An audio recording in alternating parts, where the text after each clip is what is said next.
자, 갑니다.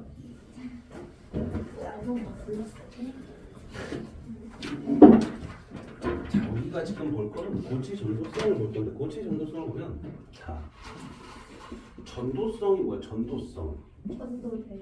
잘 되냐? 내 이걸 보는 거야. 저항이 왜 생겼니? 저항이 생긴 이유가 뭘까? 그 양성자의 다시 말해 일단 여기서 이렇게 도선이 있다 생각하자. 그럼 도선이 원자핵이 있을 것이고, 됐지? 그럼 자유전자, 즉 전도띠로 간 전자가 막 움직일 거야, 막 그렇지? 얘가 움직이다 보면 어떻게 돼? 원자핵과 충돌하겠지. 그럼 충돌해서 전자가 잘 못 가는 거야. 그걸 저항이라고 부르지. 자유전자가 누구와의 충돌?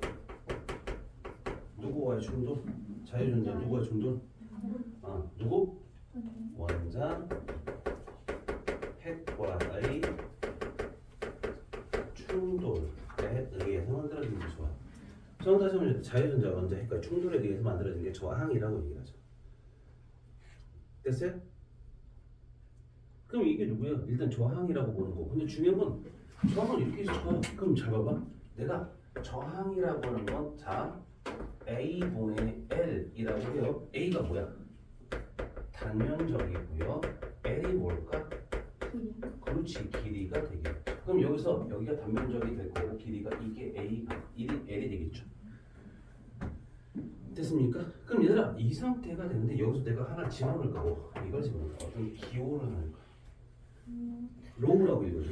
로우라고 읽어. 로우. 됐어? 로우라고 읽어주고 이게 뭐야? 이걸 비정항이라 그러는데 비정.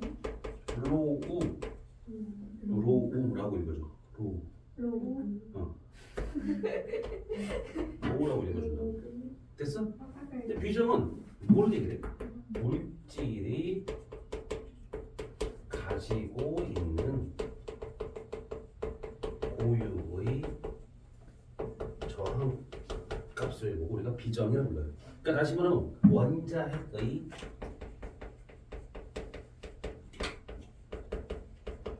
배열 상태라고 생각하시면 돼요. 다시 말하면 어떻게 될까? 우리가 도체라는 거잖아. 도체는 배열 상태가 균일할까 불규칙적일까? 도체는 규칙적이야. 그러니까 규칙적이라는 얘기는 어떻게 돼? 그냥 지나가는 놈들도 있잖아. 안 부딪히고 지나가는 애들도 있어. 물론 부딪히는 애들도 있겠지만. 근데 불규칙하다고 생각하면 어때? 불규칙하면 어떻게 할까? 불규칙하면 가다가 여기 있을 거니까 풍 부딪히고 갑자기 풍 부딪히고 부딪히는 게 되게 많아진다는 얘기지.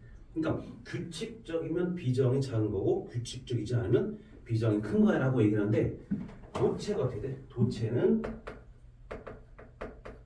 로가 작고요. 절연체는 커요. 이렇게 생각하시면 돼요. 이해되세요? 이해되세요? 자, 그래서 그 정도 보실 건 우리가 뭐 볼 거냐? 이제 저항이 생기는 이유를 설명한 겁니다. 저항이 생기는 이유를 설명한 겁니다. 이해되세요? 네. 자, 그럼 얘들아 봅시다. 이렇게 보면 어떻게 볼 거냐? 우리가 이렇게 해서 우리가 비정이라는 거가 얘기했었고, 잘 봐봐. 여기서 도체야. 도체는 어떻게 하는데?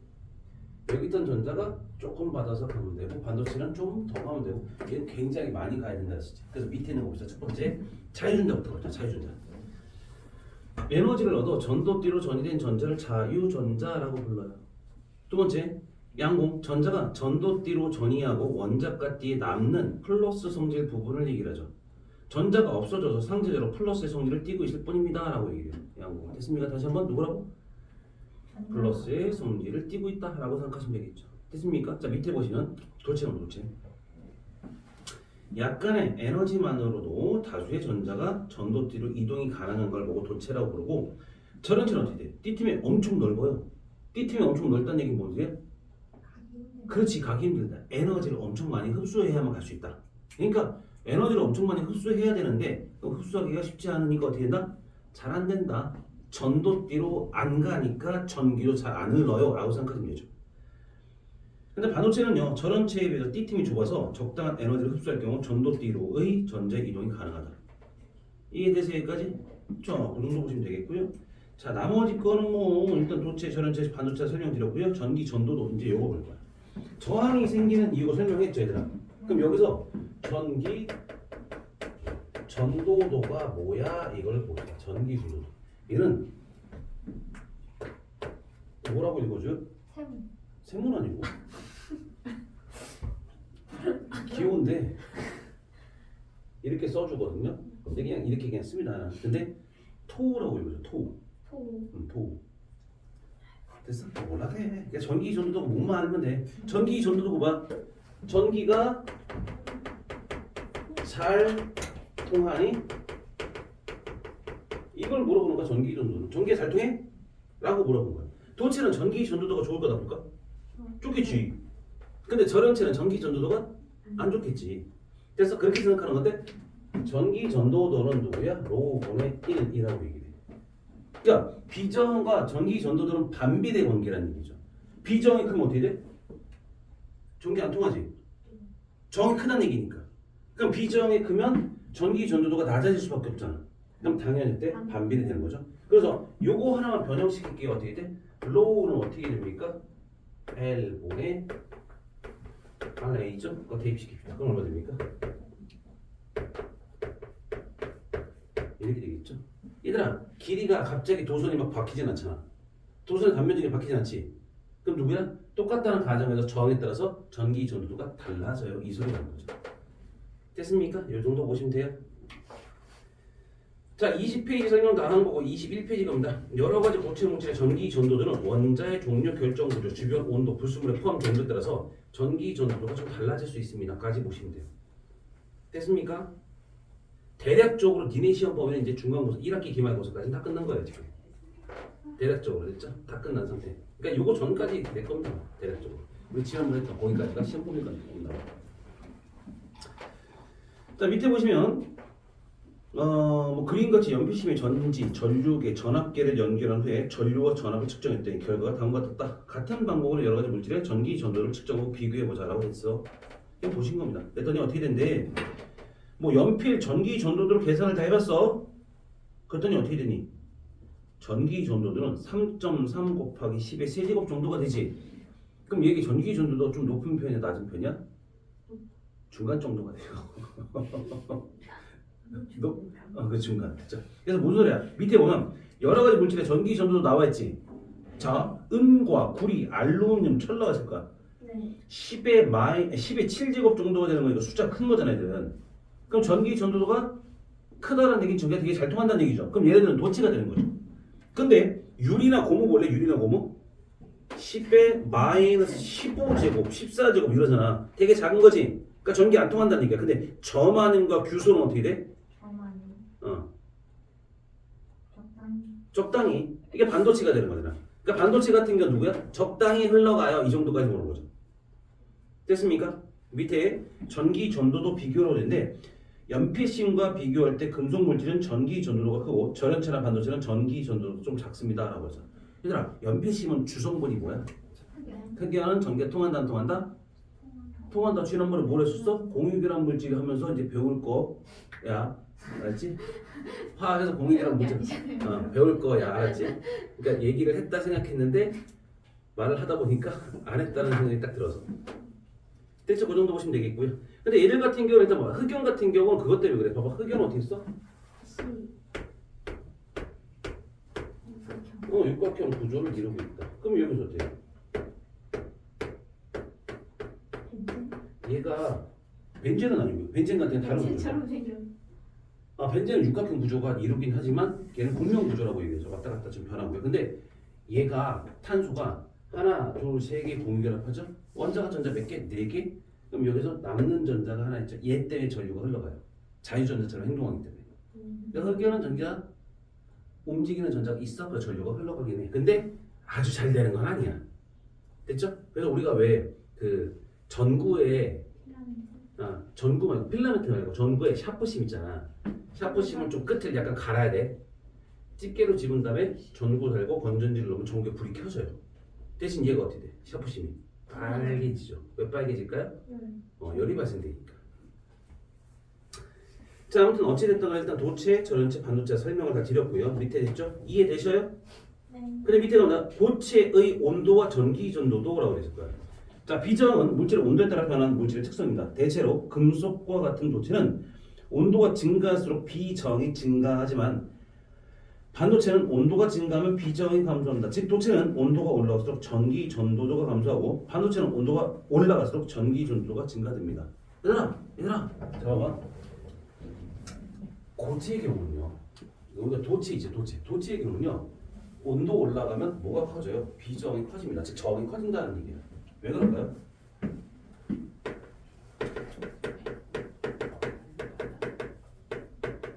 온도 상승하면 저항이 어떻게 돼요? 커져요. 왜 그럴까요? 이유가 뭘까요? 온도가 올라가면 음, 더 많이 부딪혀요. 그렇지. 왜요? 원자핵의 진동.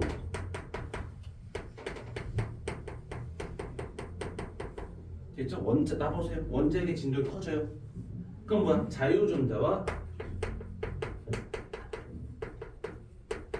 충돌이 커지죠. 그래서 저항이 커집니다. 그런데 절연체, 물론 절연체는 좀 약간 뭐 아주 전형적으로 똑같이 같지는 않습니다만 절연체나 반도체 같은 거였죠. 반도체는 온도가 올라가면 저항도 내려가요. 온도 저항 반비례가 돼요. 왜 그럴까? 이유가 뭘까? 온도가 올라가면 응. 더 부딪혀. 왜지? 부딪히는 횟수는 증가됩니다.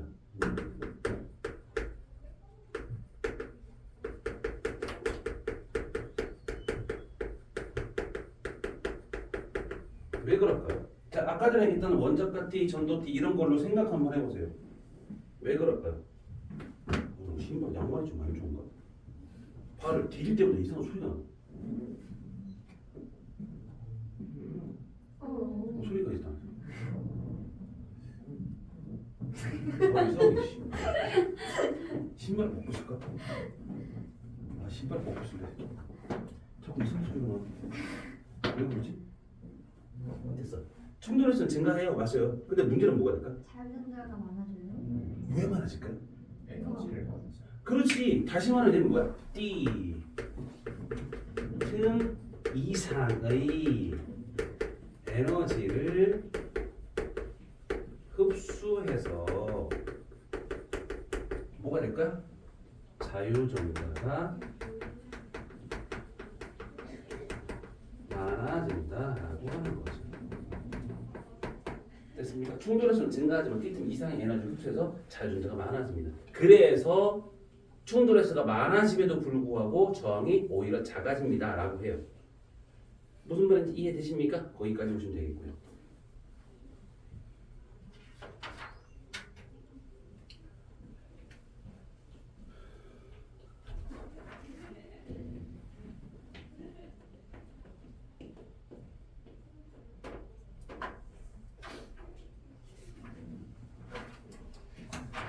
자, 됐으면 가면 되는 반도체라면 반도체. 우리가 이때까지 도체에 뭔 얘기인지 했지. 전류가 잘 흘러가요. 절연체는 전기 안 통해요. 근데 반도체를 봐야 되죠. 반도체는 몇 쪽 원소로 얘기합니까? 그렇지. 반도체는 14쪽 원소입니다. 됐어? 반도체는 몇 쪽 원소? 그럼 14쪽 원소였어. 그럼 당연히 어떻게니까 14쪽 원소는 자 기억하셔요. 원자가 전자 몇 개예요? 그렇죠. 그럼 순수 반도체라는 게 있어요. 순수 반도체는 어떻습니까? 4개의 원자가 전자가 모두 공유 결합합니다. 4개의 원자가 전자가 모두 공유 결합해요. 됐습니까? 4개의 원자가 전자가 모두 공유 결합했기 때문에 어떻게 돼요? 자유롭게 이동 가능한 전자가 없다가 됩니다. 그래서 순수 반도체의 경우는요 어떻습니까? 전류가 잘 안 흐른다. 이런 단점이 있어요.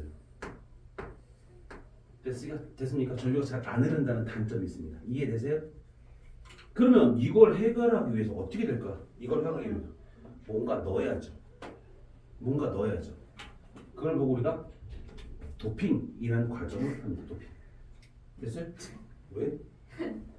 제가 생각하는 도핑은 다른 건가 봐요. 왜? 도핑이 왜? 토핑이 뭔데?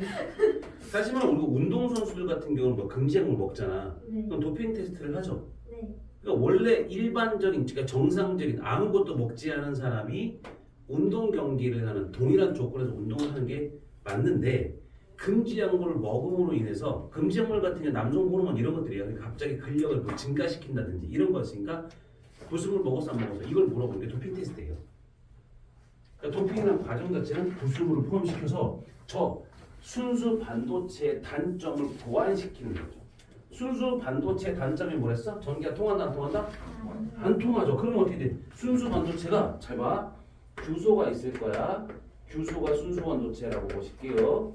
그럼 이 상태라고 따지면 여기서 전자가 한 개, 두 개, 세 개, 네 개 맞죠? 그럼 여기서 또 전자. 그럼 이 결합들은 남는 게 없잖아. 가득 차 있고요. 그럼 이동할 수 있는 전자도 없으니까 전기가 잘 안 통해요. 근데 얘에다가 내가 이걸 바꿀 거 어떤 걸 먹을까? 알루미늄으로 바꾸자. 알루미늄은 누구야? 13족이지. 네. 13족 원자가 전자 몇 개? 세 3개. 개. 그러니까 1개, 2개, 3개. 그럼 여기서 규소가 전자를 줬습니다. 그럼 여기 자리에 뭐야? 비어있네? 원래 뭐가 있었어야 돼? 마이너스가 있어야 되지. 근데 없지. 그럼 무슨 성질을 띄어? 원래보다 마이너스가 없어졌지. 그럼 플러스를 띄니까 양공이라는 게 존재하죠. 얘들아 잘 봐. 양공이 있으면 적으세요. 양공이 있고 전자 이렇게 한번 씁시다. 그럼 양공이 어떻게 돼? 전자 이렇게 이동해 가지. 양공은 그냥 구멍이야. 걔가 가는 게 아니야. 전자가 가면 어떻게 됩니까? 전자가 갔지. 그럼 여기서 양공이 이렇게 있겠네? 또 갑니다.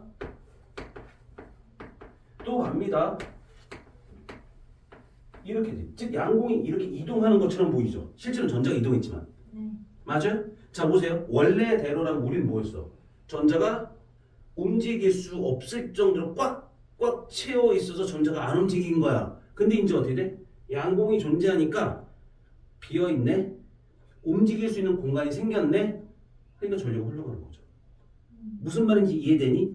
그럼 얘는 어떻게 돼? 누구를 첨가하는 거야? 13족 원소를 첨가한 거죠. 그래서 무슨 반도체? P형 반도체라고 해요. 그래서 P형 반도체는 뭐라고? 몇 족 원소 첨가? 13족 원소 첨가. 13족 원소를 첨가했기 때문에 뭐가 되는 겁니까? 양공이 있었지.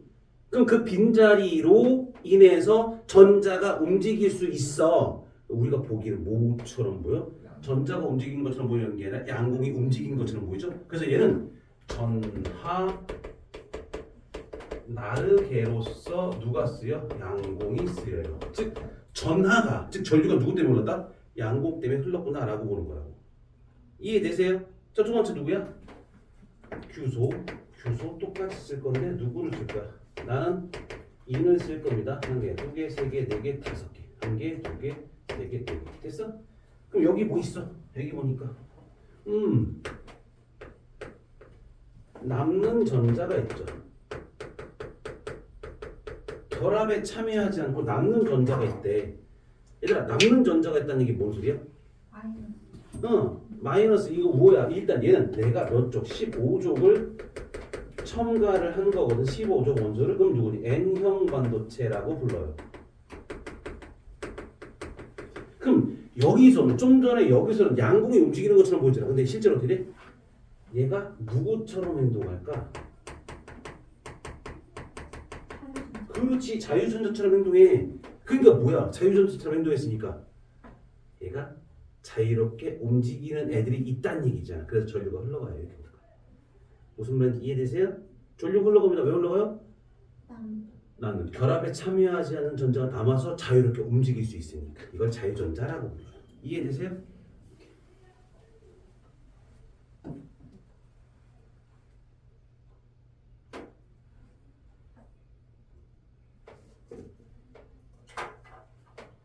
그럼 얘는 전하 나르기가 누구 수였어? 전자. 그렇지.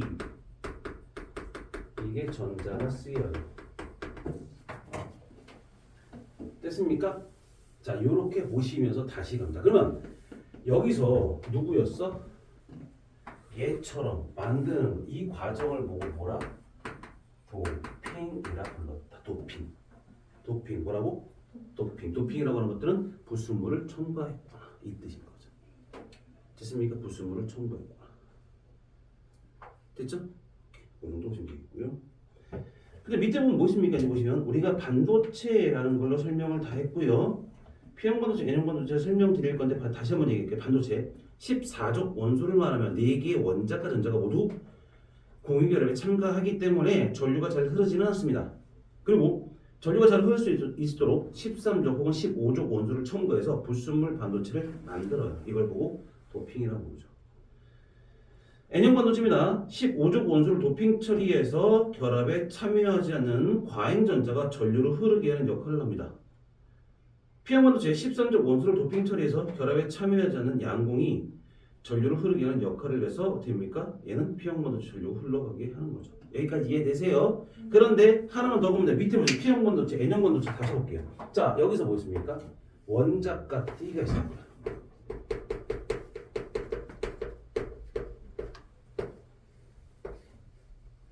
그다음에 여기서 전도띠가 있다고 합니다. 전도띠.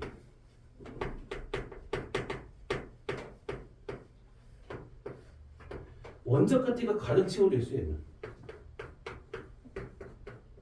그럼 어떻게 돼? 원자과 띠가 가득 채워져 있다니 움직일 수 있는 공간이 없잖아. 그럼 움직여 못 움직여? 못 움직여. 그럼 어떻게 되니? 내가 P형 반도체, 아이 분홍색이었구나. P형 반도체, P형 반도체, P형 반도체.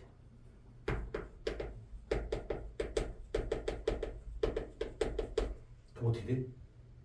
내가 첨가했지. 그럼 여기서 뭐가 생기냐? 얘가 P형 반도체 때문에 새로운 궤도가 생기는 거지. 새로운 궤도가 생겨. 그럼 이 궤도는 비어 있어. 그럼 여기서 전자가 어떻게 됩니까? 에너지를 조금만 받아서도 이렇게 전이가 가능하겠지. 그럼 여기 뭐 생겨? 양공이 생기죠. 그럼 빈 곳이 생겼네? 그럼 전자가 움직일 수 있겠네? 그래서 전류가 흘러가는 거예요. 무슨 말인지 이해되세요? 그럼 봐봐. P형 반도체부터 볼게요. 부수물 바로 위에 원자까띠의 부수물에 의해서 원자까띠 바로 위에 새로운 에너지 준위가 만들어진다. 새로운 궤도가 만들어진 거죠. 새로운 에너지 준위가 비어있기 때문에 원자까띠의 전자가 쉽게 전이할 수 있어요. 그럼 어떻게 돼? 밑에 원자까띠는 양공이 발생하지. 그럼 당연히 어떻게 돼? 움직일 수 있는 공간이 생겼네? 그럼 전류가 흘러가요. 이렇게 보는 거예요. 이해되세요? 근데 두 번째 누구야? 여기 나와 있는 누구는 P형 반도체, N형 반도체는 어떻게 돼? N형 반도체는 새로운 궤도가 여기요. 근데 중요한 건 새로운 궤도는 위에 있는데 잘 봐. 얘는 전자가 남아 안 남아? 남지. 그리고 여기 있는 거. 여긴 다 채웠으니까. 그럼 여기서 조금만 줘도 전자가 전이할 수 있잖아. 전도띠로 갔잖아. 움직이는 거죠. 이해돼? 아니요. 이해됐어. 안 되면 얘기해서 빨리. 전조띠는 남자는 근데 거기로 갔는데 그러니까 다시 말하면 원래는 우리가 원자까지가 다 채워져 있잖아. 그러면 얘 15족은 남는 전자가 있겠지. 이 남는 전자가 어디야? 전도띠 가까이에 생긴 궤도에 들어가는 거야. 그러니까 우리가 화학에서 뭐야? 전자 배치 배웠지. 에너지가 낮이 되면 차곡차곡 쌓았지. 그럼 다 쌓았어. 그럼 어떻게 돼? 그 다음 껍데기에 채워야 되지. 그 다음 껍데기에 여기에 새로운 걸 만든 거야. 그럼 여기에 전자가 들어갔지? 이 상태는 에너지가 많아지고 현재 적어. 많지. 얘보다 훨씬 많은 거지. 그래서 얘는 조금만, 얘 D팀은 좀 적어진 거잖아. 조금만 에너지를 흡수해도 전도띠로 쉽게 움직일 수 있다고. 그래서 제가 움직이면서 전류가 흘러가요 라고 보는 거야. 무슨 말인지 이해돼? 항상 하는 얘기지만 이해가 안 되면 물어봐야 돼. 설명을 또 하게. 어? 얘기를 안 하면 못 해줘. 해줄 수가 없잖아. 됐어?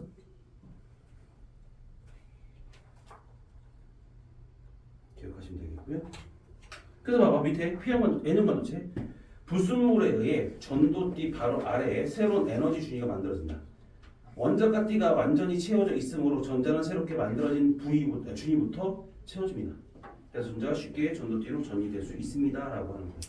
이해되세요? 근데 마스크 왜 썼어 갑자기?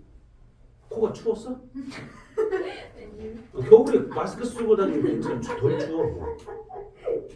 왜 썼어? 열이 좀 나는 것 같아. 열이 좀 나는 것 같아가지고. 코로나야? 한번 기침 시원하게 해줘. 훌륭한 거. 몰라. 자 밑에 보면 다이오드 P형과 N형 반도체 접합에 접합 원래 붙였다고 접합. 집합보단 접합. 접합이 아니고. 우리가 P형 반도체, N형 반도체를 배웠죠. 근데 보시면 작동 원리는요. 전압이 순방향일 때 전류가 흐르고 역방향일 때 전류가 흐르지 않습니다. 라는 게 작동 원리예요. 다시 봐봐. 일단 여기서 순방향과 역방향을 설명할 건데 보세요.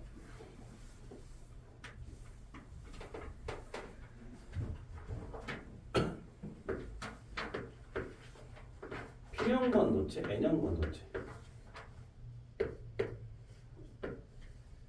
이렇게 됐어요. 이게 긴 게 뭐야? 플러스가 되고 짧은 게 마이너스 이렇게 되죠? 그럼 여기에 뭐 있어? P형 반도체 원래 양공이 존재하고 얘가 전자가 남겠지. 그러면 이 전자는 어디를 극을 향해 해야 돼? 이렇게 갈 거고 얘는 어떻게 돼? 이렇게 가죠. 됐습니까? 이동해서 갈 거야. 그럼 여기 접한 면을 전자와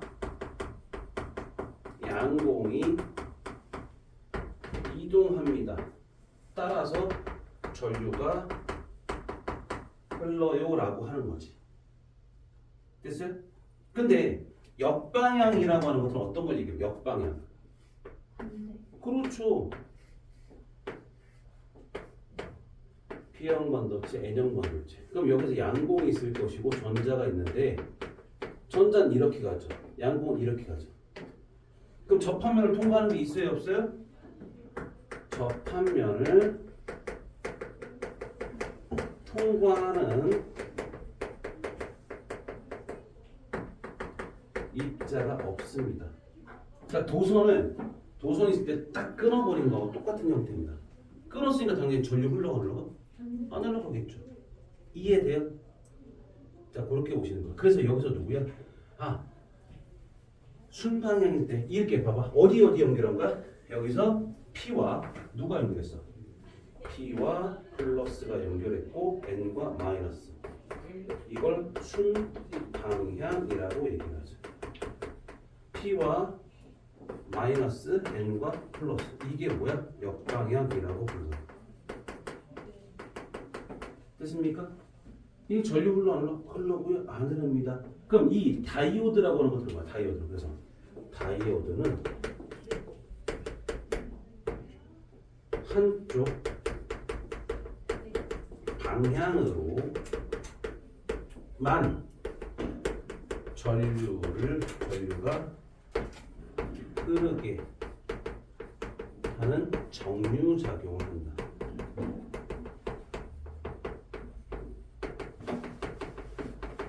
됐습니까?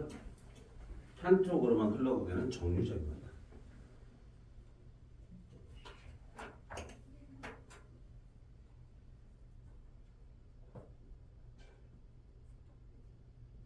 이해되세요? 다이오드가 시험에 나오면 어떻게 문제 나올 건지 좀 이따 다시 한번 말씀드릴 건데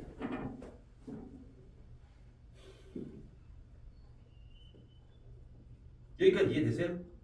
그럼 누구를 볼 거냐? 우리가 23페이지입니다. 23페이지.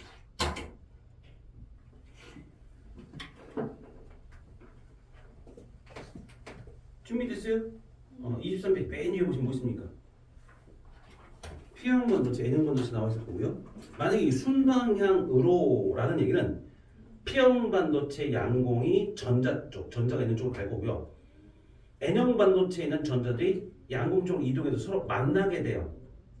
그러니까 원래 그 사이에 보면 약간 색깔이 조금 다른 부분이 있죠. 가운데 보여? 네. 거기를 공극이라고 그러죠. 공극. 뭐 자세히 몰라도 돼요. 근데 공극이라고 그러는데 이 공극의 크기가 작아져요.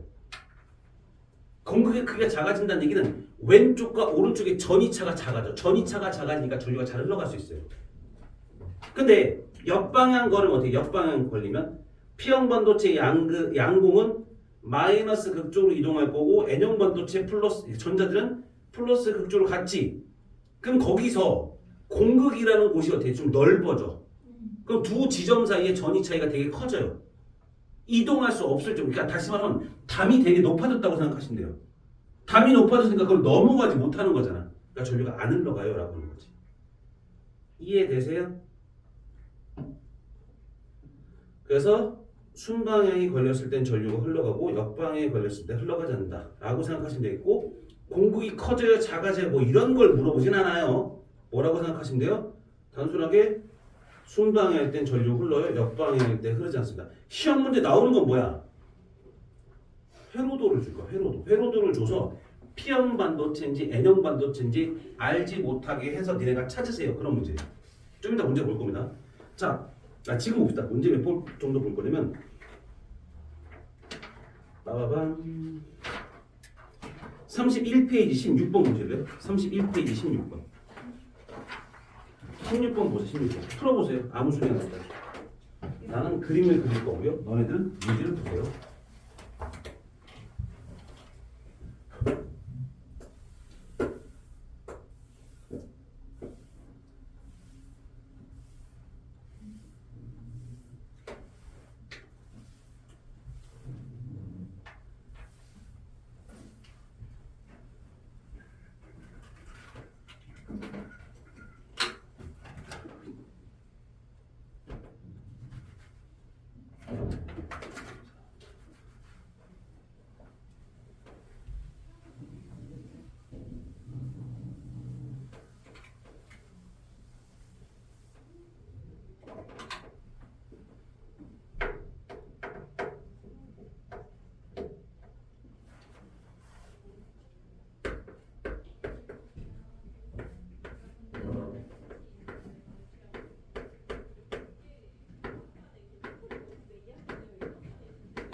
LED가 빛이 나온대요.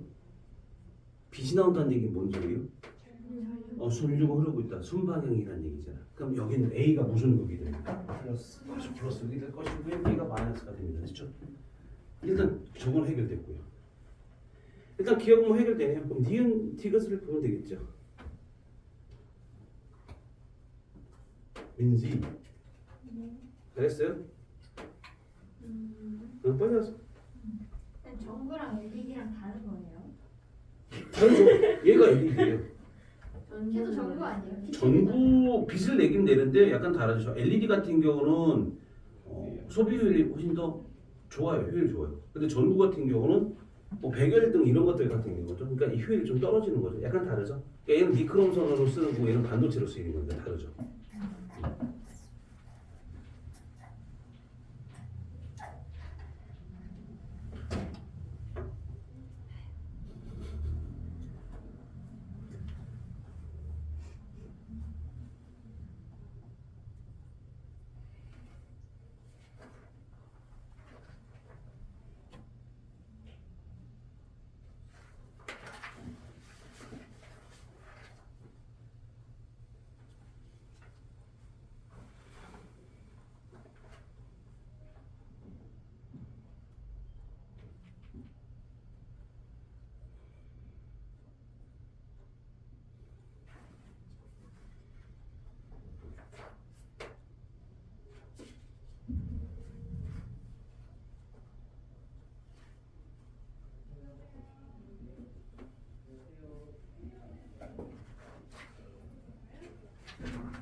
조금만 더 기다려보고요. 합니다.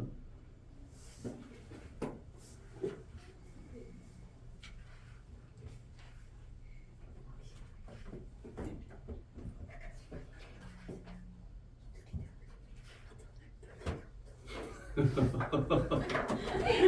확률 높여? 화를 풀지 마시고 보세요. 여기서 x가 P형 번도체야, y가 P형 번도체야. x가 P형 번도체, 뭐가 되는 상관없죠. 뭐가 되든 상관없죠. 똑같습니다. 그러니까 다시 말하면 x가 P형 반도체고 y가 N형 반도체라고 하면 전류는 일단 이렇게 가죠. 그럼 어디로 가요?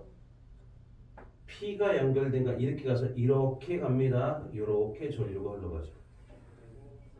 됐죠? 근데 만약에 누구였어? X가 N형 반도체고 Y가 P형 반도체라면 이렇게 갑니다. 어떻게 갈까? 이렇게 가서 이렇게 가서 이렇게 오겠죠. 어찌 됐든지 간에 누구야? 전구는 다 동일한 방향으로 전류가 흘러가죠. 그럼 전구에 불이 들어옵니다. 니은 틀렸죠. 이게 겁니다. 전원장제 그걸 반대로 하면 어떻게 됩니까? 일단 여기서부터 막혀버리죠. 여기서부터 불이 꺼집니다. 그럼 전류는 안 흘러가죠. 역방향이기 때문에 안 되는 거니까. 그러니까 당연히 어떻게 돼? 안 되는 거죠. 됐습니까? 그럼 여기서 이것도 물어볼 수 있어. 전구에는 일정한 방향의 전류가 흐른다. 이 말도 들어가시면 돼요. 일정한 방향의 전류가 흘러가요. 한 방향으로 흘러갑니다. 그러니까 직류처럼 흘러가는 거예요. 직류처럼. 됐어요? 다시 한번 봅시다.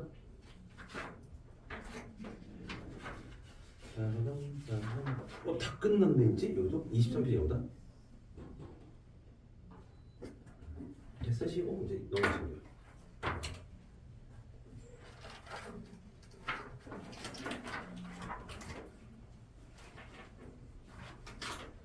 자, 정류작용 나왔을 겁니다. 자, 역할 정류작용 설명드렸고, 가정에는 교류 전류가 공급되는데 전기기구 중에는 직류 전류가 흘러야 하는 것들이 많습니다. 이때 다이오드와 여러 전기 부품을 이용해서 직류를 얻습니다 라고 얘기하죠. 교류를 직류로 바꾸는 회로를 정류회로라고 얘기해요. 다이오드를 여러 개 쓰면, 봐봐, 다이오드를 여러 개 쓰면 이렇게도 바꿀 수 있어요. 이렇게 되어 있는 걸 이렇게 선으로 바꿀 수도 있어요. 이걸 자세히 뜯어보면 됩니까? 이렇게 내려갈 때 새로운 이런 식이에요. 새로운 다이오드가 쓰이는 거야. 그럼 모처럼 뭐 직선으로 보이는 거죠. 이게. 뭐가요? 이렇게 됐대요. 아, 그렇게 되면 이게 옆으로 표현한 건데. 됐냐? 됐냐? 이렇게 됐다고. 됐습니까? 그러니까 하나의 선으로 보인다는 뜻이죠. 됐습니까? 자, 그 정도 보시면 되고 밑에는 발광 다이오드 나왔죠. LED라고 됐습니다. 소량의 P형 반도체에 다량의 N형 반도체를 접합한 것으로서 전구에 비해 열의 발생이 적어서 수명이 길고 효율이 높아서 최근에 많이 응용된다. 이런 것들 같은 경우죠. 왜? 얘들아, 근데 여름철에 전구를 많이 키면 더워요? 추워요? 덥죠? 열이 발생되니까. 근데 얘들은 좀 덜 더워요. 열이 좀 덜 발생되기 때문에 그렇게 생각하시면 되죠. 효율이 높은 거라고 생각하시면 돼요.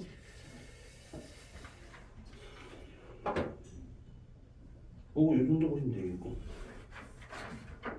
끝났죠? 숙제 좀 오늘 좀 많네요. 근데 문제는 어렵진 않습니다. 그래서 괜찮을 거예요. 문제가 어렵지 않아서. 자, 페이지입니다. 35페이지입니다. 자, 손가락 갖고 하는 거 나옵니다. 손가락 갖고 나오는 거.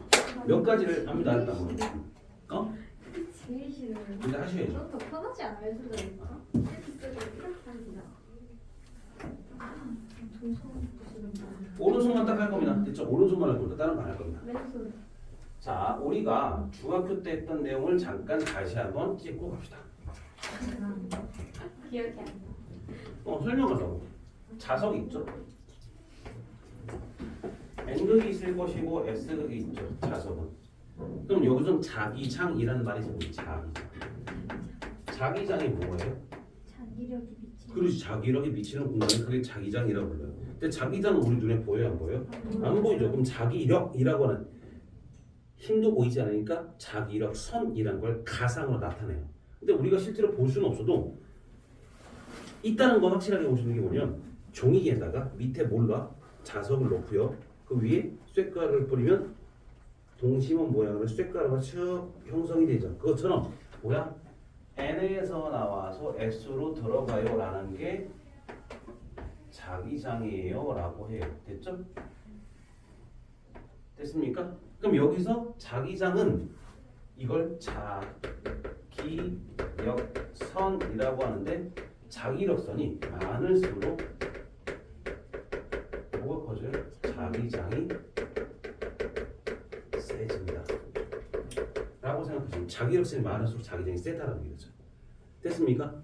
그러면 우리가 볼 건 자기장과 전기장은 세트입니다. 자기장과 전기장은 세트라는 얘기는 자기장과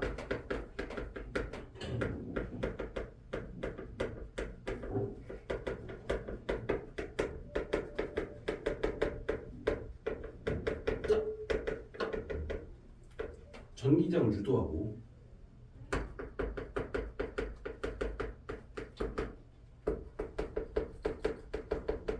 이렇게 된다라고.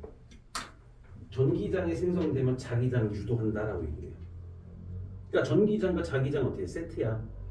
세트야. 같이 다니는 거야라고 생각하시면 돼요. 됐습니까? 다시 한번 자기장과 전기장은 세트야. 됐습니까? 그러면 우리가 자 직선도선이 이렇게 있다 생각해. 직선도선. 직선도선 있으면 뭐가 생기니? 전류가 흘러가겠죠. 그럼 전류에 의해서 뭐가 생겨? 자기장이 유도가 되겠죠. 어떻게 유도돼? 수직으로 유도가 됩니다. 그래서 이렇게 뭐가 생깁니까? 자기장이 생기죠. 됐습니까? 그래서 우리가 현재 볼 때 누구니? 여기서 자 오른손 법칙이라는 말이 나옵니다. 오른손 법칙. 오른손 법칙이 뭐였어요?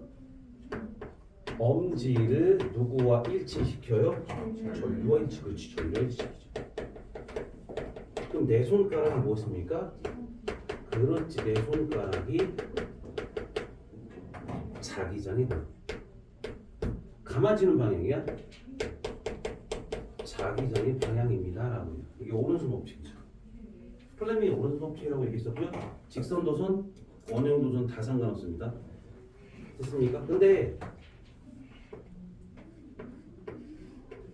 철심이 있고요. 철심이 있고요. 호일을 감습니다. 이렇게 돼 있죠. 전류가 흘러가면 얘가 뭐야? 자석처럼 자기장이 생겨요. 누구처럼 생겨? 자석처럼 생긴다. 그럼 봐봐. 여기서 이거는 뭐야? 솔레노이드 혹은 코일 이렇게 얘기를 하는데 솔레노이드, 코일 이놈들은 뭡니까? 누구와 달라요? 얘하고는 달라요. 그래서 얘는 똑같이 오른손 법칙을 씁니다. 근데 엄지가 뭐야? 얘가 자기장. N극이라고 생각하시면 돼요. 그럼 누구야? 내 손가락이 뭐야? 그렇지. 내 손가락이 전류 방향.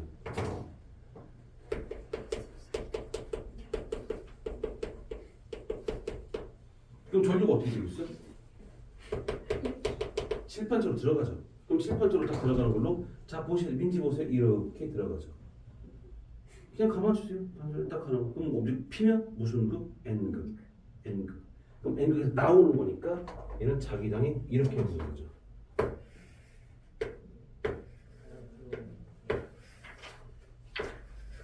이렇게 해보는 거예요.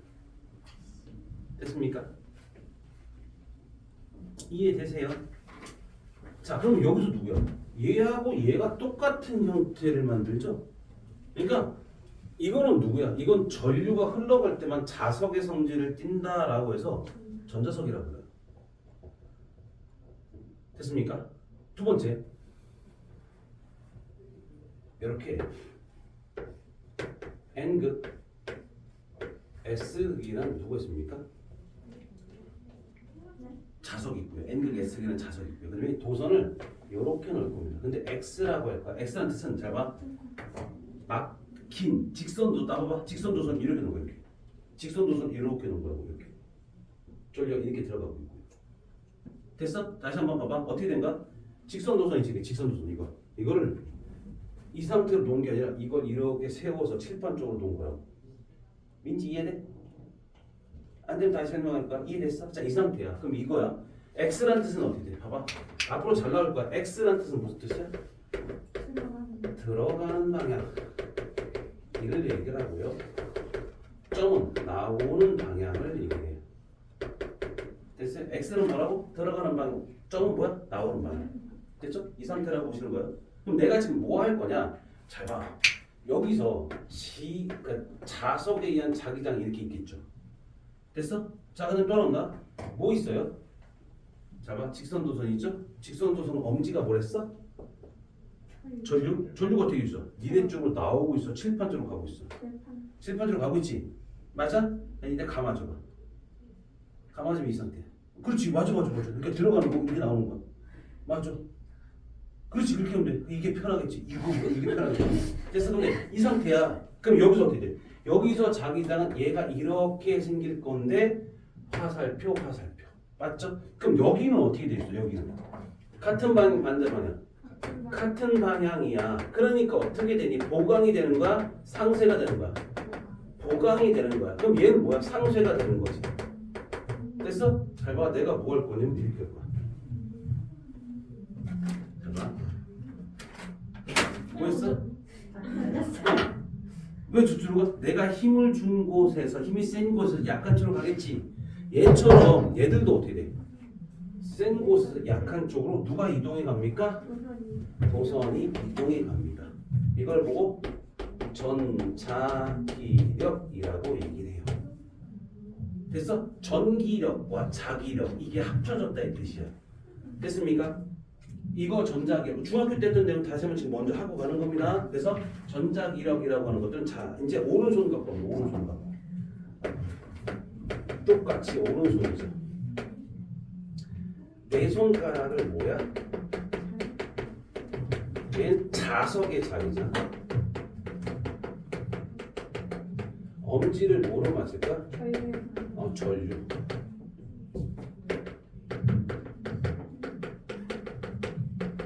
됐어요? 그럼 손바닥이 뭐야? 그렇죠. 힘의 방향이죠. 즉 도선이 움직이는 방향을 뜻하는 겁니다. 보세요. 자석인 어디서 어디야? N에서 S로 가는 거죠. 이거든 어떻게든 될 거야 했지? 근데 전류가 어떻게 했어? 니네 쪽으로 갔어? 칠판 쪽으로 갔어? 그럼 손바닥이 어디 가르쳐? 아래를 가르치니까 밑으로 가는 거죠. 이 얘기야. 이해됩니까? 이해됩니까? 만약에 이거 이해 안 되면 말씀하세요. 가서 손잡아 드립니다. 됐습니까? 기억하셔요. 근데 이거 제일 좋은 게 손잡고 서로 손잡고 제일 편하게 제일 확실하게 이해가 돼요. 내가 잡고 하시죠. 까였네. 까였어. 이렇게 된다. 이게 제일 좋습니다. 깜 눈으로 쳐다보는 거야. 거절 당했어. 이거는 수업을 하기 전에 먼저 미리 얘기하는 거고요. 그 다음에 실제로 수업할 것들은 다른 내용이 좀 들어본다. 조금 더 다른 내용이 조금 더 들어가. 여기까지 해야 괜찮을 것 같은데. 어? 여기까지 여기까지 해도 해야 괜찮을 것 같아요. 난 괜찮아.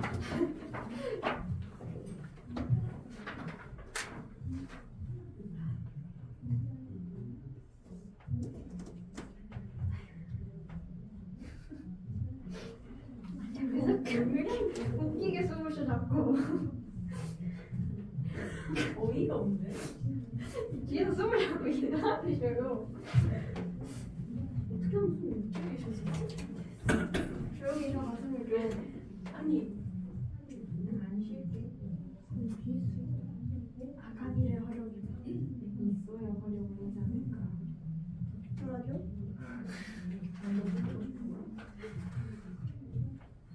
아가미 있으면 좋을 것 같지 않아? 풀어주면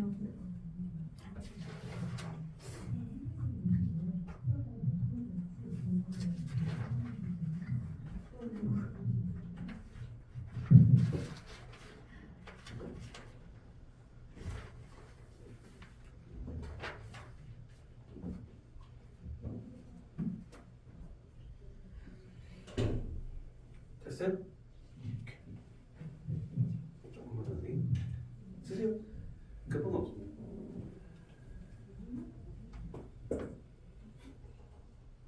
내용 별로 없지.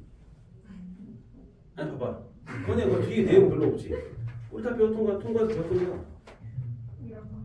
근데 통과해서 배웠던 거보다 조금 더 자세히, 조금 더 심화로 들어간다고 다 고쳐 보겠습니다. 통합과학에서 배웠던 거 그대로 똑같이 배우는 건 다른 거 없어요. 통합과학을 안 배웠나 봐. 전자기장 배웠던 거 그거 들어가자. 전자기 유도 아는 거. 그래도 적응이 안 된다. 이건 됐어요? 오케이 그럼 일단 봅시다. 첫 번째 35초 물질의 자기적 특성 나서 본다.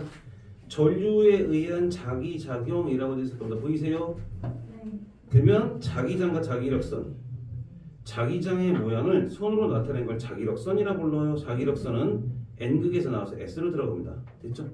또 나오시면 뭐 몇 개 좀 더 설명하면 얘는 폐곡선으로 나타나는 거예요. 폐곡선으로 나타나는 거예요. 폐곡선. 거기 없습니다만 폐곡선으로 나타난다는 얘기는 얘가 닫힌 곡선이라는 얘기야. 그러니까 다시 말하면 지금 현재 어떻게 돼? 얘가 실제로는 이렇게 돼 있다는 얘기야. 이렇게 연결됐다는 얘기야. 이렇게 연결됐다는 얘기야. 이렇게 연결됐다는 얘기지. 됐어요?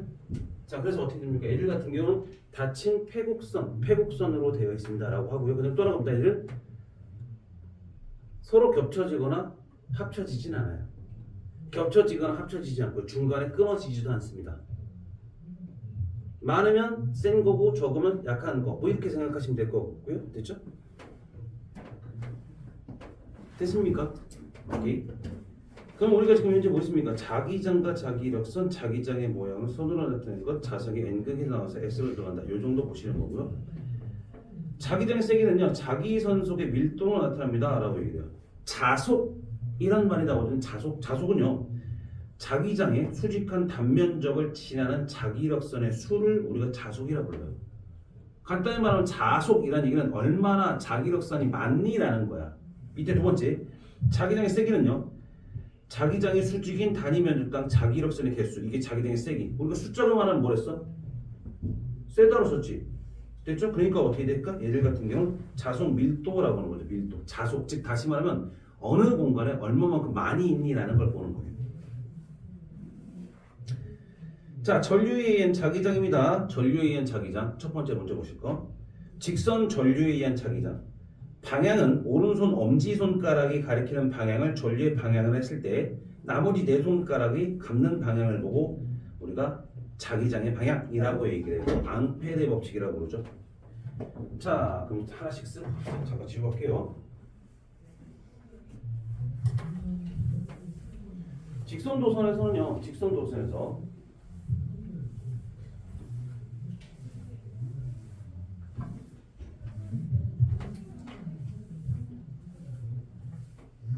직선도선에서 됐죠?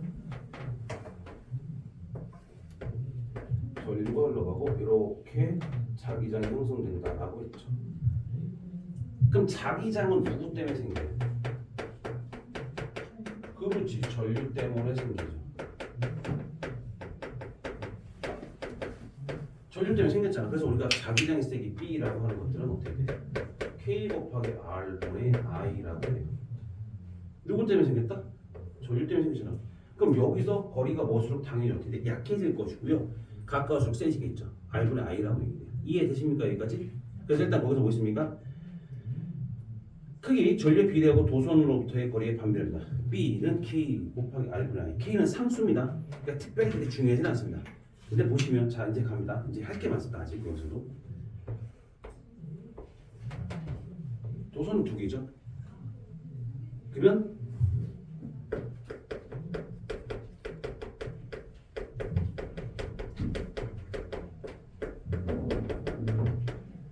자기장의 세기가 0인 곳이 도선 사이에 있다 라면 어떻게 됩니까? 전류의 방향이 맞다.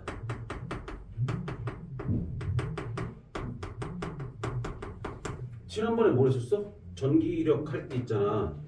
전하의 종류가 똑같다라고 했어요. 사이에 있으면 똑같은 겁니다. 이해되세요? 그러면 도선사에 있으면 전류 방향 같은 거고요. 뭐라고? 센 놈이 어떻게 돼요? 더 멀어요. 그러니까 가운데 딱 있으면 두 놈의 전류의 세기는 똑같아요. 됐어? 즉 중앙에 존재하면 두 전류의 세기는 같다가 되죠. 근데 중앙이 아니라 치우치면 어떻게 됩니까? 전류 세기가 약한 쪽에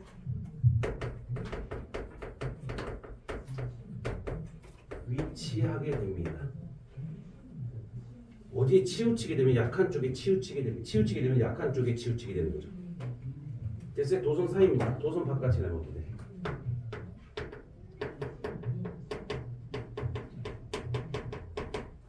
그럼 어떻게 된다고? 전류 방향 그렇지. 반대가 되고요. 어느 방향에 있습니까?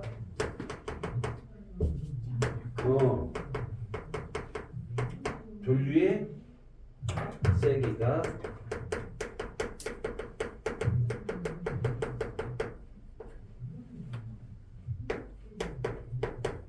약한 곳에 위치합니다. 전류 세기가 약한 곳에 위치합니다. 됐어요?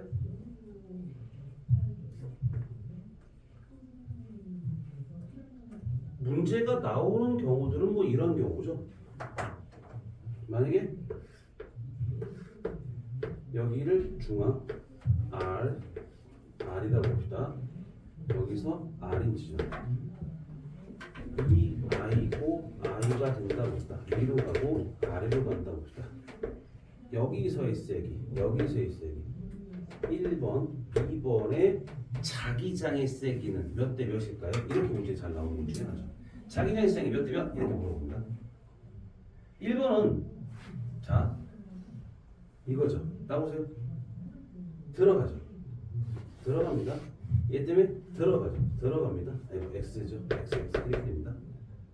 그럼 두 개 같은 방향 반대 방향. 같은 방향이니까 합해야죠. 얘는 어떻습니까? 이 상태죠. 즉 이거죠. 그러니까 얘가 들어가는 방향, 얘 때문에 나오는 방향이죠. 그러니까 합하는 게 아니라 빼줘야지. 상쇄 되는 거죠. 그럼 1번부터 봅시다. 1번은 어떻게 됩니까? R분의 2I와 R분의 I가 더해집니다. 맞죠? 그럼 누구야?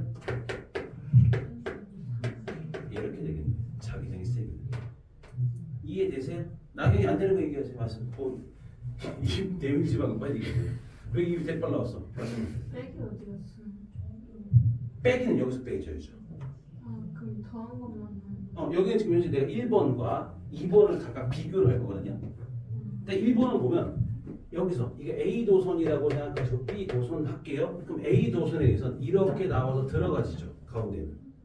그러니까 이렇게 해서 들어가지는 거죠. 여기 들어가는 방향이지. 얘들도 전류가 이거니까 들어가는 방향이지. 그럼 두 개가 같은 들어가는 방향이니까 두 개가 더해져야죠. 이해돼요? 근데 2번은 어떻게 돼? 2번은. 자, 얘 때문에 이렇게 해서 들어가는 방향이 A입니다. 이건 여기서 들어갔다가 이쪽으로 나오죠. 나오는 방향이니까 B가 나오는 방향이에요. 그럼 같은 방향 반대 방향. 반대 방향 빼줘야죠. 그럼 얘는 얼마야? 몇 알? 3R분의 2I가 되고요. 얘는 얼마 됩니까? R분의 I가 되죠. 그럼 3R분의 3I니까 얘를 빼주시는 게 편하겠죠. 우리가 크기만 구할 거니까 몇 대 몇이냐라는 것들은 크기만 구할 것입니다. 그럼 얼마 됩니까? 3R분의 I가 되죠. 그럼 이 몇이야? 3R분의 9I. 그럼 몇 배 돼? 9대 1이 돼요. 이런 식으로 문제가 나오는 게 가장 기본적인 문제입니다. 가장 기본적인 문제. 이해되십니까? 일단 쓸 거 쓰세요.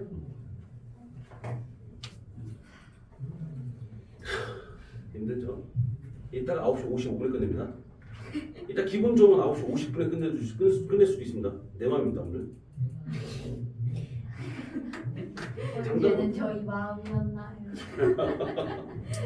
참, 근데 언제 그것 따라 달라질 수 있죠. 오늘 뭐 상황에 따라 달라질 수 있으나 일단 내 마음입니다.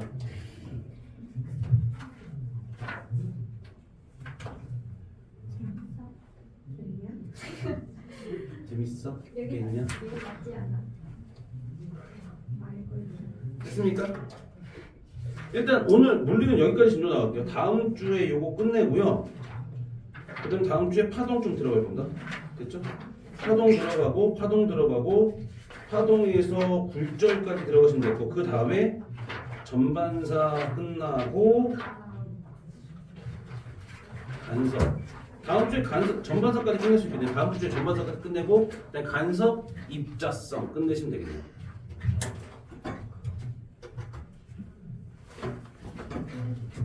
됐죠? 일단 여기까지 합시다. 잠깐 쉬었다가 앞도 갑시다. 화장이 제일 싫어.